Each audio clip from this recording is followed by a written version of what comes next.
Up next will be a little closer to home, and she's no stranger to all of us, being an assistant director of languages under the Penang State Education Department. So we are very fortunate and very honored to have Puan Molisa to share with us the current and future trend of kindergarten in Malaysia. So everyone, please help me to welcome Puan Molisa. Hi everyone, Assalamualaikum and a very good afternoon. Okay, let me just share my screen.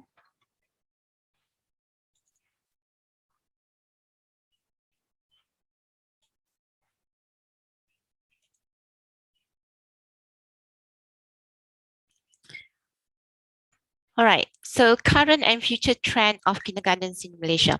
All right, that would just remind me 39 years back when I was sent to one kindergarten, all right, for my learning process, and I cried the whole of 3 months.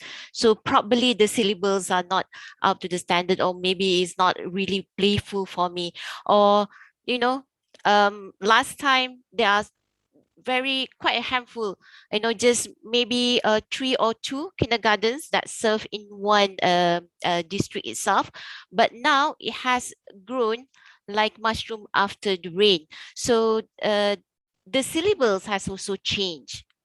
Okay, so let me just take you to 2017, when the implementation of CEFR aligned syllabus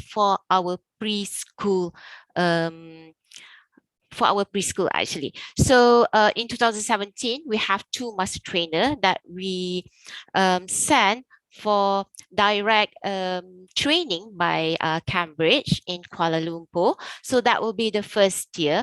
Then when they come back to the state, we will cascade to the district selected master trainer for the district for the second tier induction.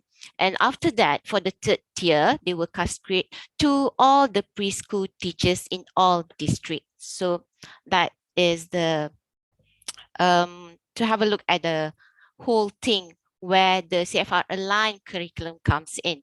So it's like building a house. All right. So the master trainer, they are the pillars. All right. The curriculum development department of Ministry of Education of Malaysia is they have prepared the soil.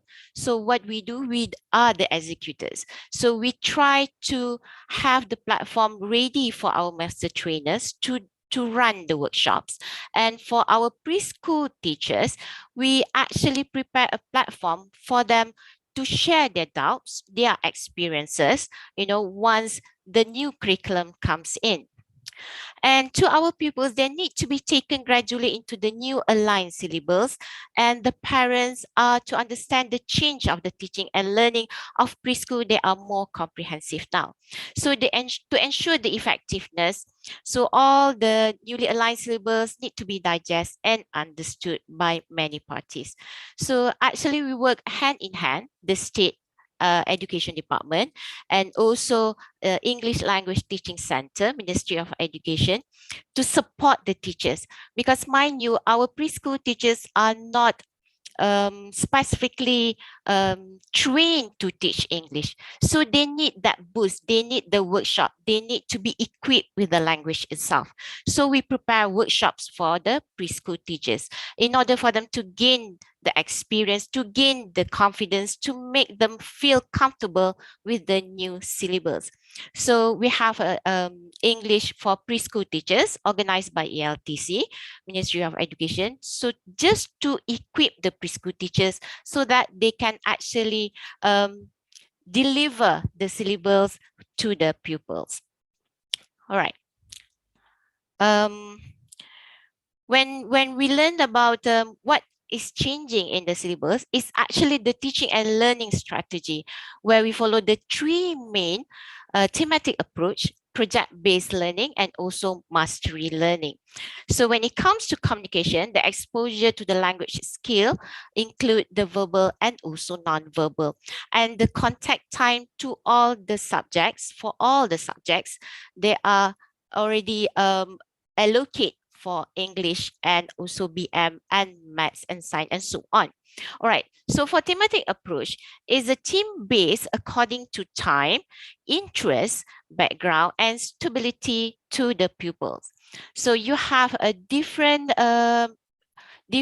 background, a different situation, a different district, where in Penang we have 5 districts and not all are in town. So they have a different background according to where they are. All right. So, and come to project-based learning is a planned practical assignment in a particular time frame. So our preschool pupils are exposed to project-based learning according to their own level. Okay, and then come mastery learning, where the pupils are ensured that they are acquire the specific learning objectives before moving on to the next one. All right, so when you talk about even preschool pupils, they still have assessment, even though it is not in the form of exam. Okay, but they are still assessment so that the teachers can focus individually on the pupil per se. All right, it focuses on the development of the child, and it is an ongoing process throughout the teaching and learning year. So this assessment, they will be focusing on the can-do statements, and it let pupils to develop according to their own pace, and teacher is the one preparing the platform for the pupils to move from one level to another. So that is the current state of kindergartens in Malaysia. All right. So how it affects us now with the MCO, with the closing down of schools, with looking at the screen, and from my casual discussion with my master trainers of preschool teachers, they have their worries. All right. When you talk about looking at the screen alone, they are worried that students can't focus, okay, can't focus for that long of a time.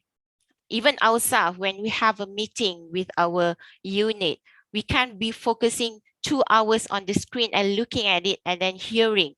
All right. So the same goes to our kindergarten's children.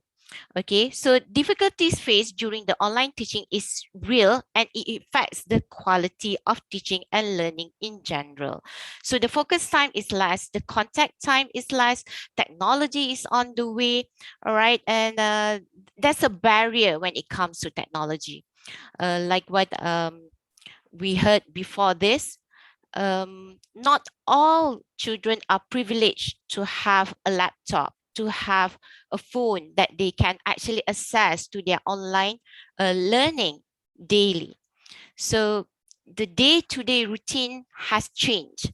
Instead of going to school, they have to open up a laptop and looking at the screen. You know, the teacher might be showing a video, looking at that, they can't interact, they can't hold things, so the sensory motor is not there, so it's a little bit difficult. The adaptation of teachers to the teaching as well is affecting actually the process of teaching and learning.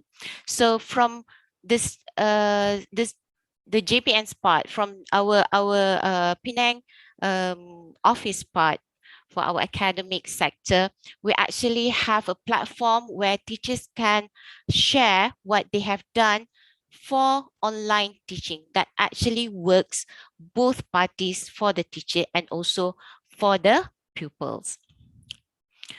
All right. So what do we see in the future? Okay, so the contact time with pupils is they are actually very precious. All right, the face-to-face.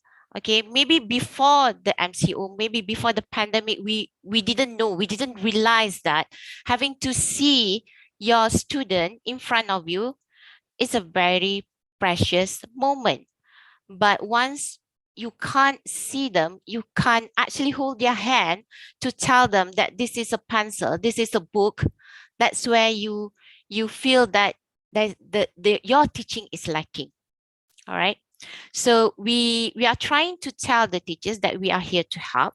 Okay, and the state department actually have things, have a platform, have a channel, Telegram channel, to help the teachers to actually voice out their worries, their opinions, you know, and we share applications that actually works for preschool. You know, even some media social also have that, and you know, it may not be that helpful, 100% helpful, but we try to with the current situation now. So actually, due to MCO, teaching and learning has become so robotic, and sometimes it's quite boring. So I hope that, you know, when the preschool are coming back to school, so the teachers will make an effort to make up of the time. So let the pupils explore their surrounding. We are trying to actually help the teachers to do it virtually, you know, virtual school, so that they can have a look at the buildings and the things around their school. Okay, so we need to have more reliable tools and more freedom to use the project-based learning for the pupils to grasp the language needed in everyday lives, actually. So more workshops for our preschool teachers. That is what they wanted from my side of education department. All right, and is actually to build up back the language in them and to be one with the language. So we're going to build an environment that allows teachers and also pupils to converse freely with the language, and assessment will be done according to the needs of the pupils. I think that's also thank you so much, and yeah, we will try to help our teachers and also our pupils. Thank you.